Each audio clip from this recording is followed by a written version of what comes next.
हाँ भाई, good morning. तो कोवलेंट बॉन्ड के बारे में कल अपन वैलेंस बॉन्ड थ्योरी के बारे में पढ़ चुके थे। आज जो है अपन कोवलेंट बॉन्ड में या द्विध्रुव सॉरी सहसंयोजक बंध में द्विध्रुव आघूर्ण या डायपोल मोमेंट की बात करेंगे। यानी कि एक सहसंयोजक बंध या कोवलेंट बॉन्ड में आयनिक गुण या आयनिक कैरेक्टर कैसे इंट्रोड्यूस या प्रवेश किए जा सकते हैं, इसके बारे में डिस्कशन होगा मेनली आज का। तो आप लिखिए द्विध्रुव आघूर्ण।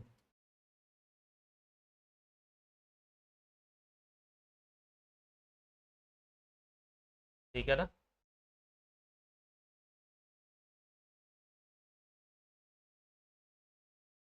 डायपोल मोमेंट के बारे में डिस्कशन करते हैं। चलिए।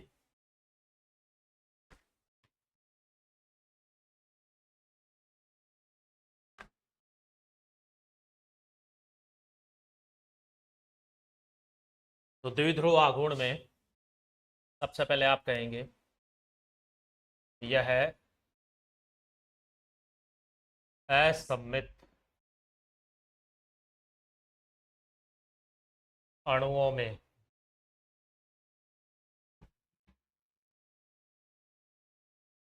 उत्पन्न होता है।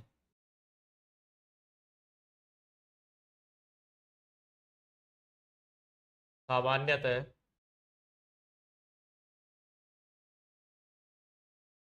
इसमें ऐसे परमाणु लिए जाते हैं या ऐसे परमाणु पाए जाते हैं, ऐसे परमाणु होते हैं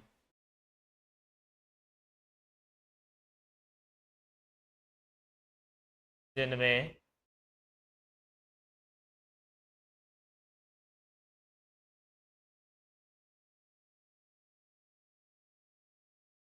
विपरीत आवेश पाया जाता है।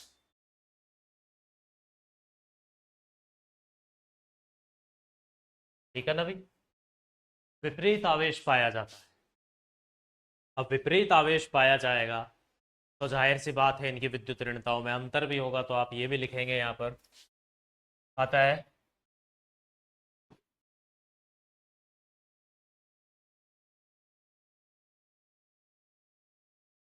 इनकी विद्युत ऋणता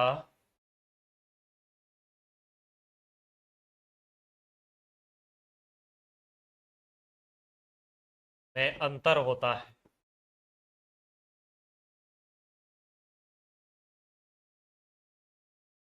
अब विपरीत आवेश है, एक प्लस है एक माइनस है, तो आप जानते हैं इसमें एक ध्रुवीयता आ चुकी है, एक पोलैरिटी आ चुकी है, तो आप लिखेंगे विपरीत आवेशों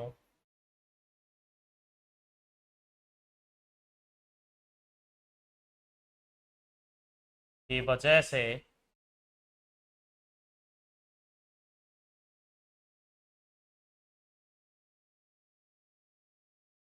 बंध में ध्रुवता आ जाती है।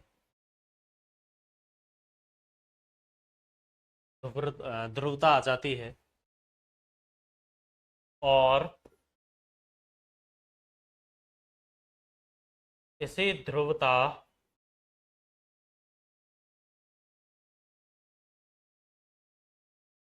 की डिग्री का मापन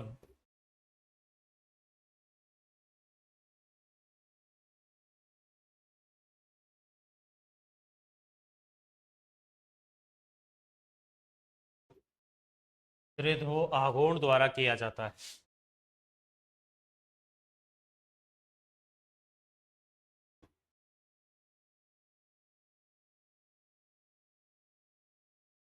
ठीक है ना भाई।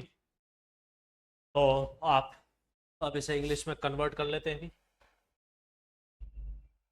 तो सबसे पहले तो असममित अणुओं में या एसिमेट्रिक मॉलिक्यूल्स में ये प्रकट हुआ, इसलिए एग्जाम्पल के तौर पर भी आप यहाँ लिख सकते हैं उदाहरणार्थ या उदाहरण HCl।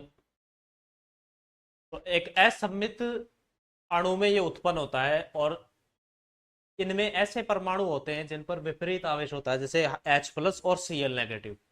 तो इनकी विद्युत ऋणता या इलेक्ट्रोनेगेटिविटी में भी अंतर होगा। Cl की 3.5 होती है 3.5 और हाइड्रोजन की 2.1 होती है। तो इन्हीं विपरीत आवेशों या अपोजिट चार्ज की वजह से इनका जो बॉन्ड है वो पोलर हो जाता है और इसी पोलैरिटी की डिग्री का मेजरमेंट किससे करते हैं अपन? द्विध्रुव आघूर्ण से। तो अब आप लिखेंगे it is produced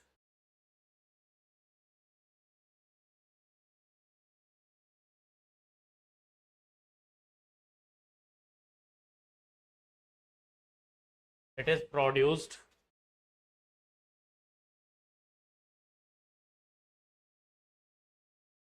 by asymmetric molecules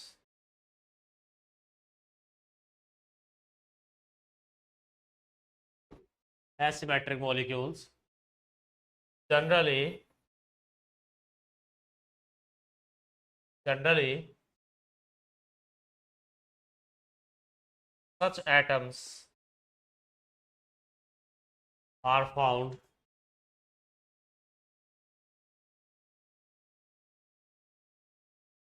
in which opposite charge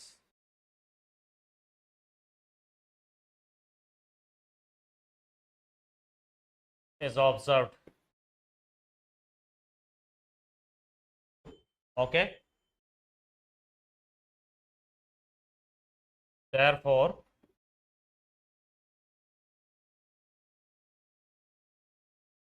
they have difference they have difference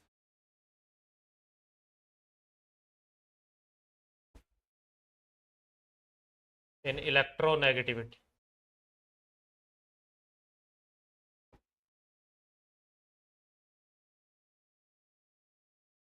due to opposite charge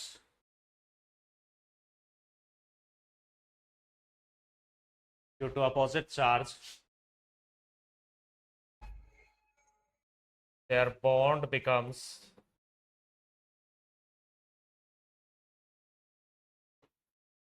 polar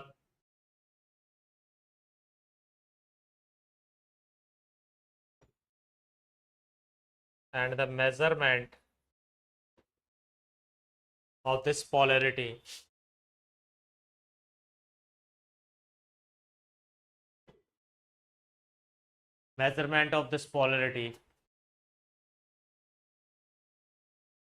is done by dipole moment.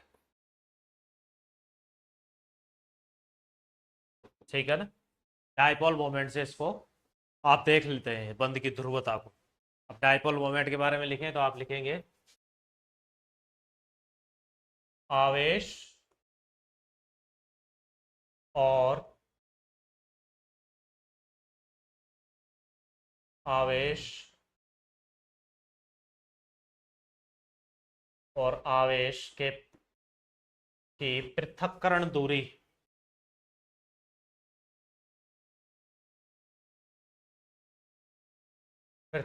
दूरी का गुणनफल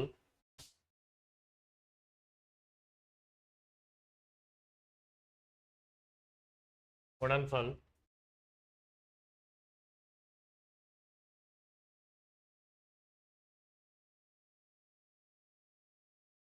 द्विध्रुव आघूर्ण कहलाता है।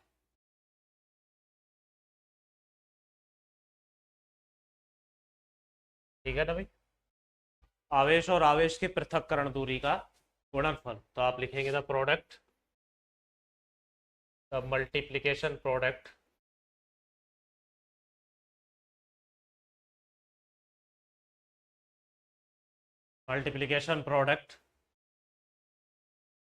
of charge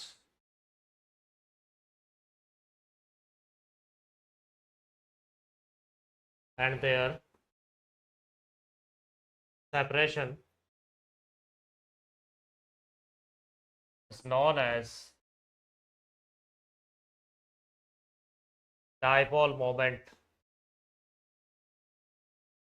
ठीक है ना भाई? अब इसको मैथमेटिकली एक्सप्रेस कर देंगे अपन, तो म्यू से एक्सप्रेस करेंगे और क्यू डी। ठीक है, आप लिख सकते हैं इसे म्यू से प्रदर्शित करते हैं।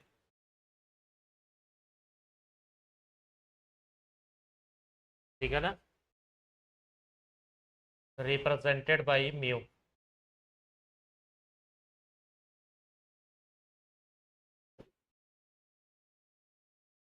तो ये है आवेश,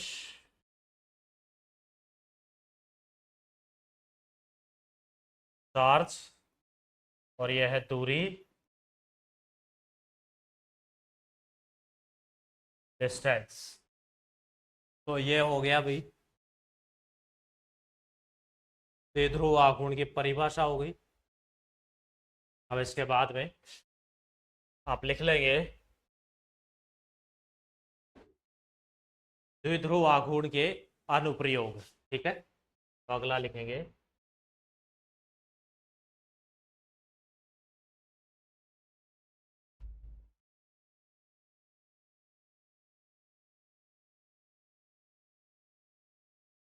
अनुप्रयोग।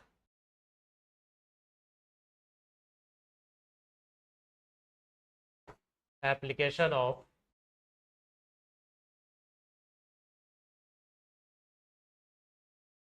डायपोल मोमेंट,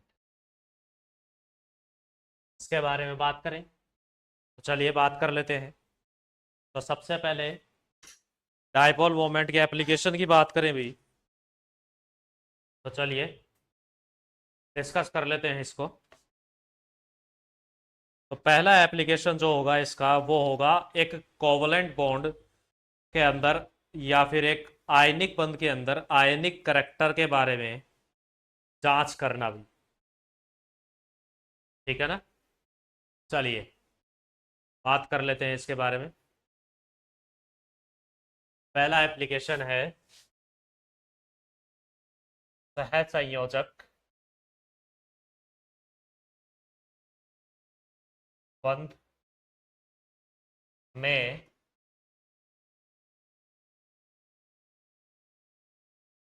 आयनिक गुणों की जांच करना। आयनिक गुणों की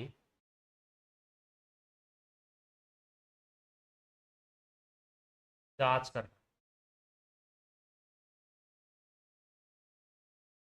कैलकुलेशन ऑफ आयनिक कैरेक्टर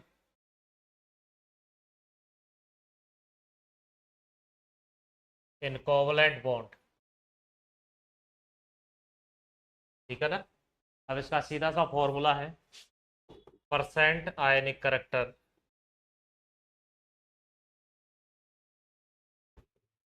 तो आप इसमें लिखेंगे प्रेक्षित द्विध्रुव आघूर्ण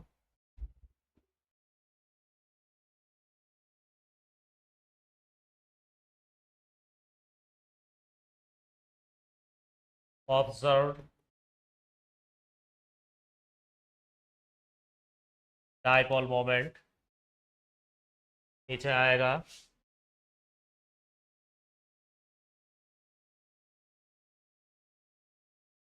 परिकलित द्विध्रुव आघूर्ण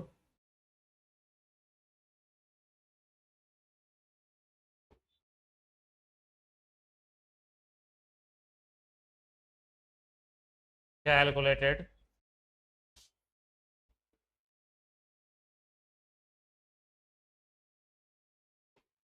डायपोल मोमेंट इनटू 100। ये फॉर्मूला लगा करके जो है आपको एक कोवलेंट बॉन्ड के आयनिक करैक्टर के बारे में पता लगाना है। ठीक है ना, चलिए इसके बाद में आप लिख लेंगे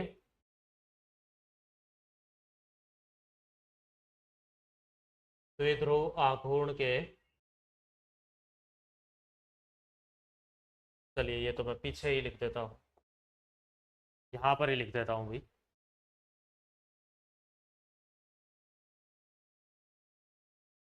द्विध्रुव आघूर्ण का मात्रक डिबाई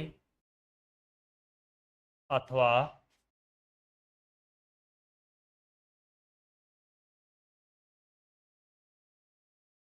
कॉलम मीटर होता है।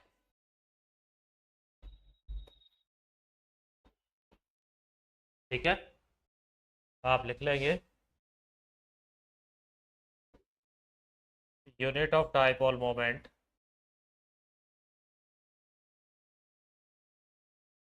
Is Debye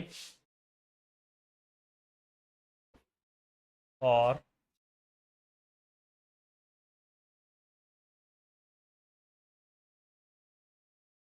column metre. ठीक है भाई, चलिए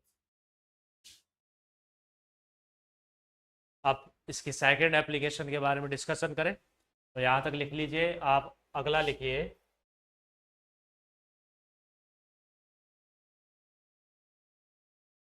सेस और trans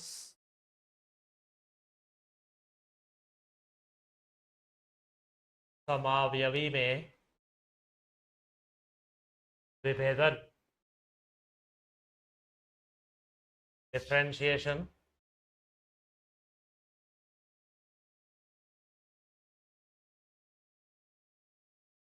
differentiation between cis and trans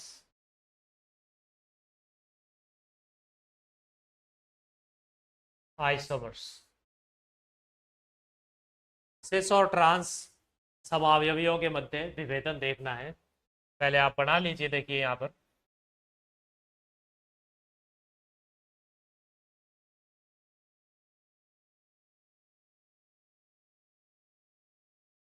ये मान लीजिए एक सिस ट्रांस यौगिक है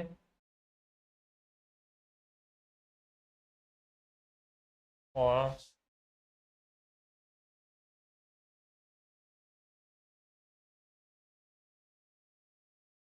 ये एक सिस कंपाउंड है।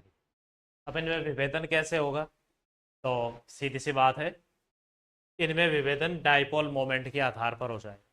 देखो, मान लो इसका कुछ डाइपोल मोमेंट है जो इस डायरेक्शन में जा रहा है, इसका डाइपोल मोमेंट इस डायरेक्शन में जा रहा है, इन दोनों का भी अपनी अपनी रेस्पेक्टिव डायरेक्शन में जा रहा है। लेकिन यहाँ ए और ए ये तो एक ही मॉलिक्यूल है, इनका डाइपोल मोमेंट तो एक दूसरे को क्या कर देगा भाई? हाँ जी, इनका डाइपोल मोमेंट एक दूसरे का कैंसल आउट कर देगा भाई। ठीक है ना? इसको देखो ग्रीन से दिखा दे, इसको बी को अपन ग्रीन से दिखा दें।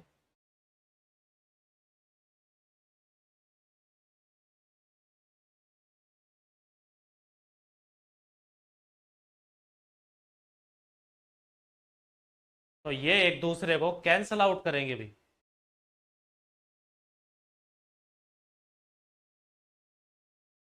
दोनों तरफ बराबर मात्रा में या बराबर अमाउंट में जब डाइपोल मोमेंट लग जाएगा तो एक दूसरे को कैंसिल कर देंगे। तो ऐसे केस में आप जानते हैं कि ट्रांस का जो है डाइपोल मोमेंट कुछ भी नहीं आएगा, वो एक अध्रुवीय या नॉन पोलर स्पीशीज के रूप में ही पाया जाएगा। जबकि आपका सिस जो है उसमें द्विध्रुव आघूर्ण जो है वो मिलेगा। तो यहां से आप लिख सकते हैं जो कि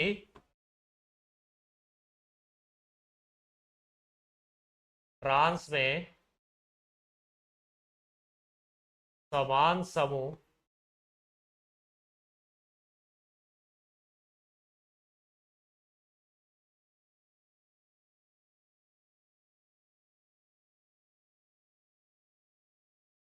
विपरीत दिशा में होते हैं, अतः यह एक दूसरे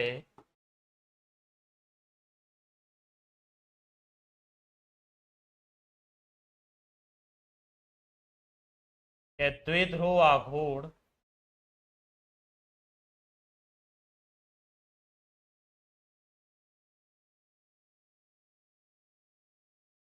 को समाप्त कर देते हैं।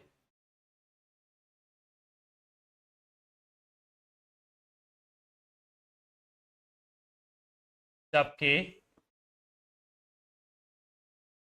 शिस्त में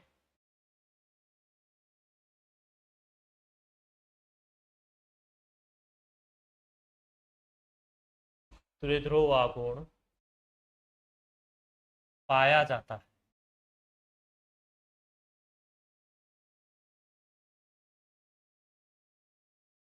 इस प्रकार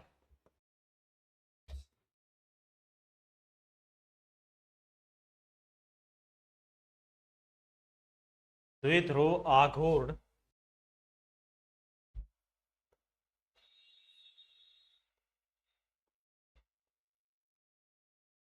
की सहायता से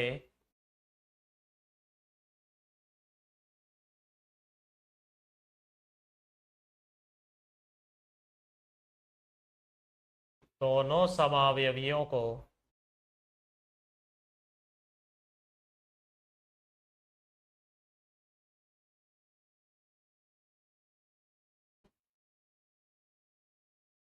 अलग किया जा सकता है।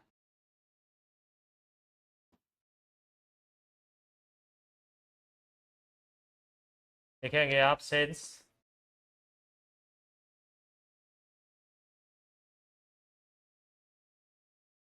same groups are located in different direction,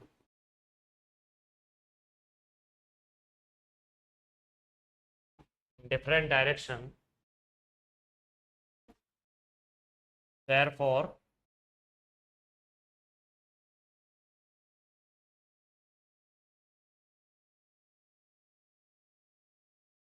dipole moment cancelled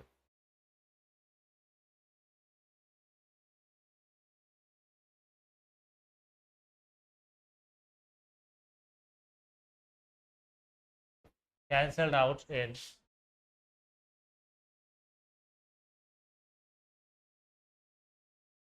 trans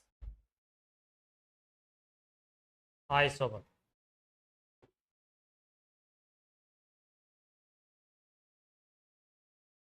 While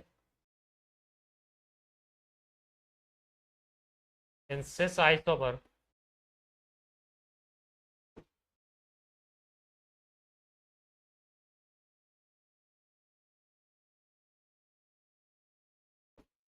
dipole moment is found.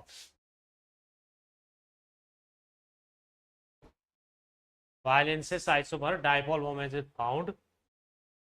That's why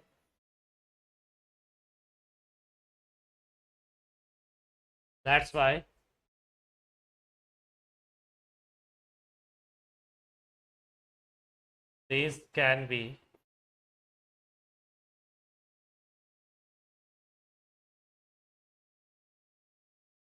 differentiated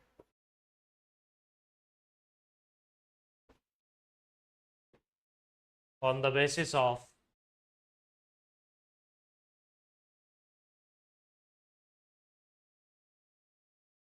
dipole moment.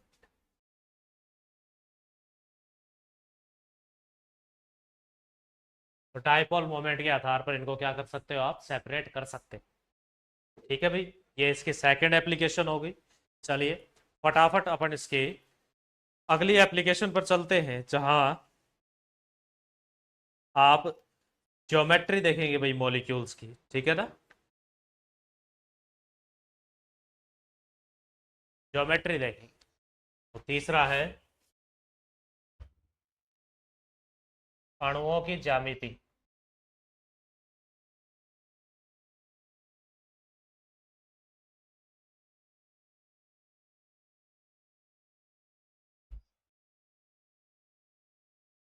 Geometry of molecules. तो अब यहाँ ध्यान से देखिए, डायपोल मोमेंट के आधार पर आप कहेंगे कि जिसमें डायपोल मोमेंट नहीं पाया जाएगा वो तो एक सममित ज्यामिति वाला कंपाउंड होगा, और जिसमें डायपोल मोमेंट पाया जाएगा वो असममित ज्यामिति वाला कंपाउंड होगा। तो आप लिखिए ऐसा यौगिक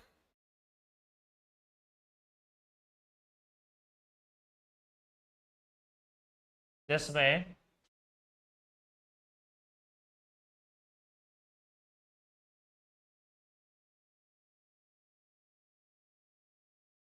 द्विध्रुव आघूर्ण पाया जाता है,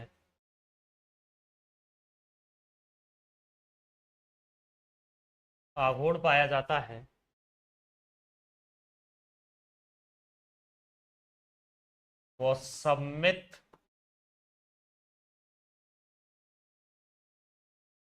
ज्यामिति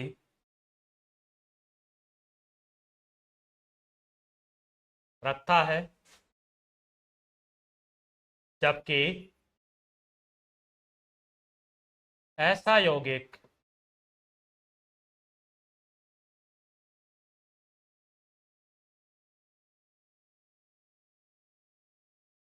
जिसमें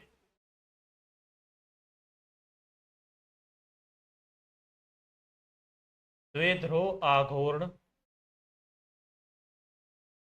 नहीं पाया जाता,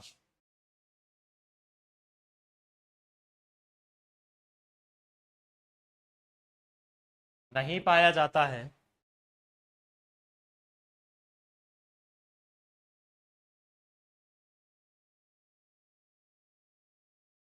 असममित यौगिक कहलाता है।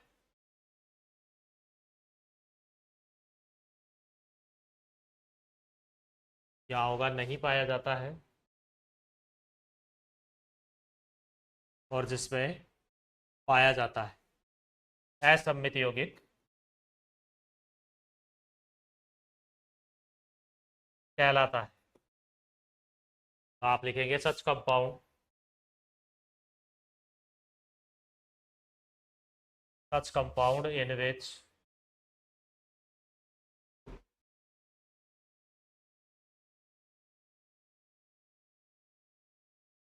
dipole moment is not found,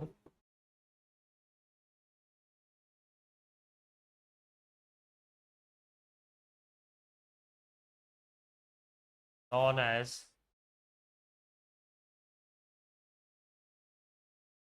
symmetrical compound।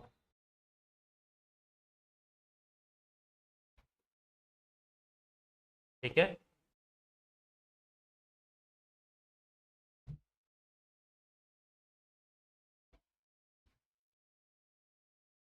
जिसमें द्विध्रुव आघूर्ण नहीं पाया जाएगा वो सिमेट्रिकल कंपाउंड होगा।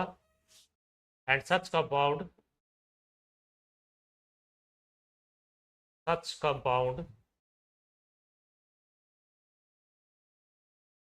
in which dipole moment is found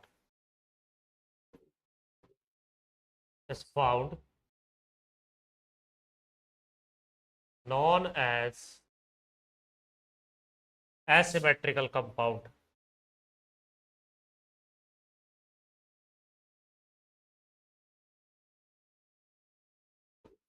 ठीक है, तो जिसमें डाइपोल मोमेंट होगा भाई वो तो हो जाएगा असममित या एसिमेट्रिकल कंपाउंड, और जिसमें द्विध्रुव आघूर्ण पाया जाएगा, जिसमें डाइपोल मोमेंट होगा वो तो एसिमेट्रिक हो गया, और जिसमें डाइपोल मोमेंट नहीं होगा वो कैसा होगा? सिमेट्रिकल होगा भाई। अब इसका एग्जाम्पल देखें तो देखो, जैसे BF3 लिया मैंने, अब इसमें डाइपोल मोमेंट की दिशा म्यू की तरफ, फ्लोरीन की तरफ होगी, इसके भी फ्लोरीन की तरफ है, यहाँ भी फ्लोरीन की तरफ है। पर आप जानते हैं इसकी संरचना जो है वो प्लेनर या समतलीय संरचना है। अब समतलीय संरचना में जैसे आप एक एक्सपेरिमेंट करेंगे, इधर एक आदमी है, इधर एक आदमी है और इधर एक आदमी है, और तीनों जो हैं किसी रस्सी को जो बीच में से बंधी हुई है बराबर ताकत से खींच रहे हैं, तो उस रस्सी का जो सेंटर है वो वहीं रहेगा, वो वहां से हट नहीं सकता। क्यों नहीं हट सकता? क्योंकि दोनों तरफ जो है उनका पुलिंग फोर्स जो है वो बराबर लग रहा है। ठीक है ना? अब यहां भी बोरोन के तीनों तरफ कोनों के ऊपर फ्लोरीन है, और फ्लोरीन का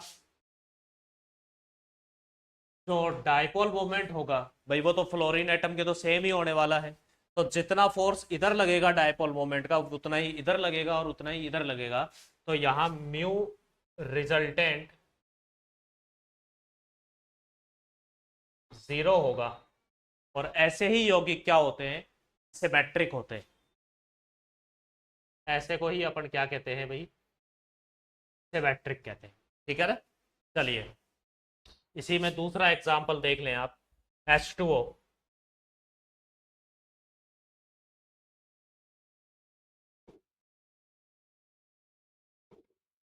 तो इसमें ये यहां से पुलिंग फोर्स लग रहा है और इधर डाइपोल मोमेंट की जो है दिशा जा रही है। इसमें म्यू रिजल्टेंट जो है वो जीरो नहीं हो सकता। क्यों? क्योंकि इसमें ऑक्सीजन जो है डाइपोल मोमेंट शो करेगा भी।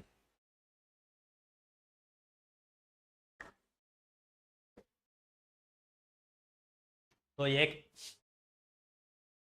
एसिमेट्रिक मॉलिक्यूल बन जाएगा। ठीक है ना? तो ये बात हो गई। अब ये अपनी कौन से नंबर की एप्लीकेशन हो गई थी भाई? तीसरे नंबर की। और अब लास्ट एप्लीकेशन इसमें अपन देखते हैं, ऑर्थो, पैरा और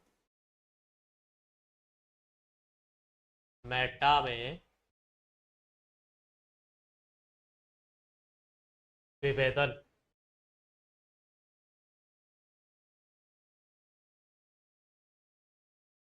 differentiation between ortho, para and Meta. अब इसमें जो है कोण के आधार पर जो है विभेदन किया जाता है। तो आप यहां लिखेंगे द्विध्रुव आघूर्ण यहां कोण पर निर्भर करता है।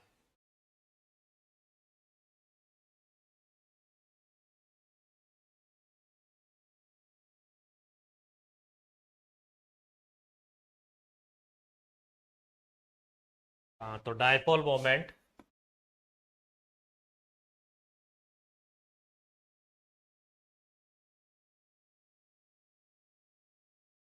Dipole moment depends upon angle. Okay. यहाँ कोण पर निर्भर करता है भाई आपका द्विध्रुव आघूर्ण। आप लिखेंगे जितना ज्यादा कोण होगा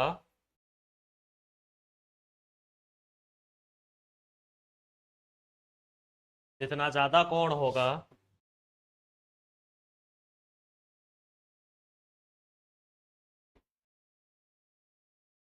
द्विध्रुव आघूर्ण उतना ही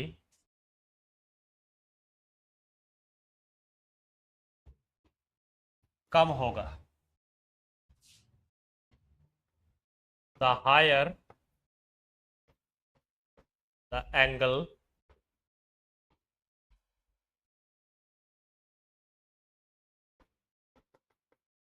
lower will be the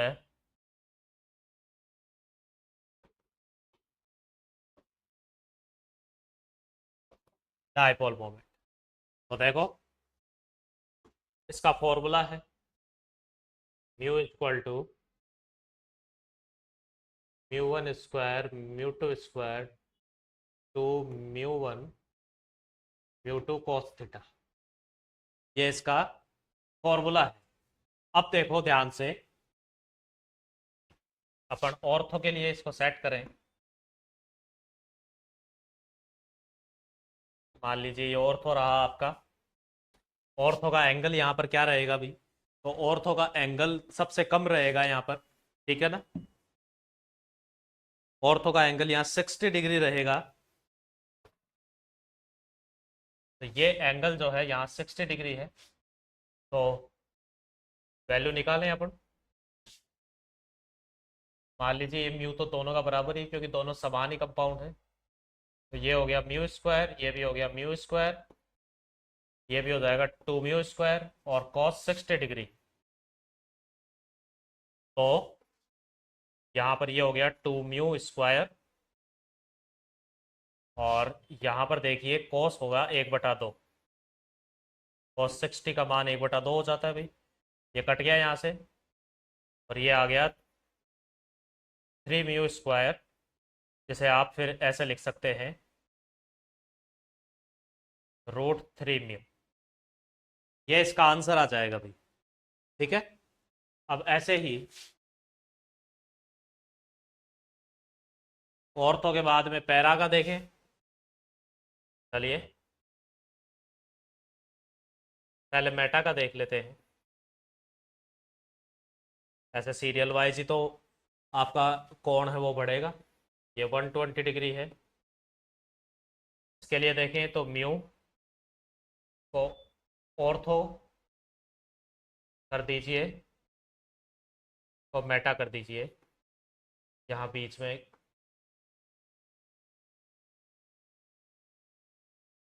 लगा देते हैं। देखिए अब mu square two mu 1 mu 2 cos theta, और ये फिर 2 म्यू स्क्वायर हो जाएगा।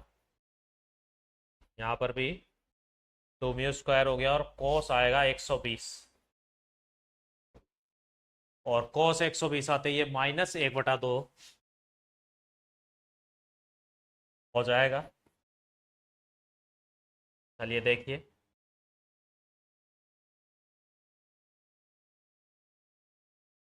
To mu square -2 mu square 1/2। ठीक है, ये यहाँ से कैंसिल। ये टोटल कितना आ गया अब, ये म्यू के बराबर आ गया। ठीक है ना, तो किसके बराबर आ जाएगा, म्यू के बराबर कैसे, 2 म्यू में से म्यू जाएगा तो म्यू बच गया, स्क्वायर और उसका रूट हटाया तो म्यू आ गया। तो ये तो बात हो गई मेटा की। अब इसके बाद में पैरा का और देख लेते हैं। ठीक है ना, ये ऑर्थो, ये मेटा, और अब पैरा का देख ले। ये लीजिए, तो इसमें आप रखेंगे म्यू पैरा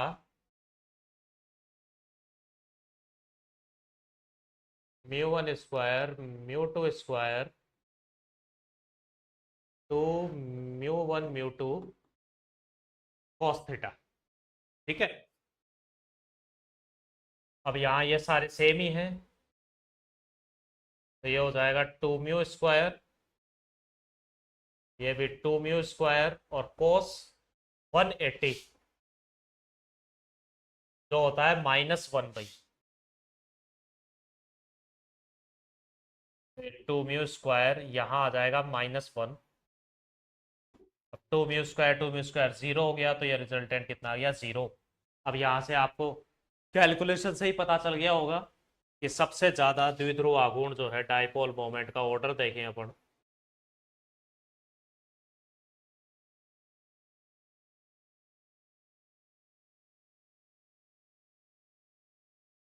द्विध्रुव आघूर्ण का क्रम देखें तो म्यू ऑर्थो सबसे ज़्यादा था, फिर म्यू मेटा था, और फिर म्यू कौन सा था आपका, पैरा था। ठीक है ना, ये था √3 म्यू, ये था फिर म्यू, और ये था 0। इस तरीके से था। तो इस प्रकार डायपोल मोमेंट के थ्रू आप काफ़ी कुछ जो है याद कर सकते हैं।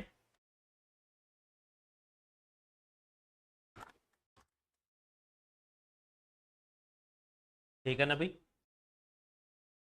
डायपोल मोमेंट के थ्रू काफ़ी कुछ ज्ञात किया जा सकता है भाई। तो ये हो गया आपका सहसंयोजक बंध के अंदर द्विध्रुव आघूर्ण और आयनिक करैक्टर के बारे में। ठीक है, फिर आपसे कोई अगली क्लास में मिलेंगे, तब तक के लिए धन्यवाद।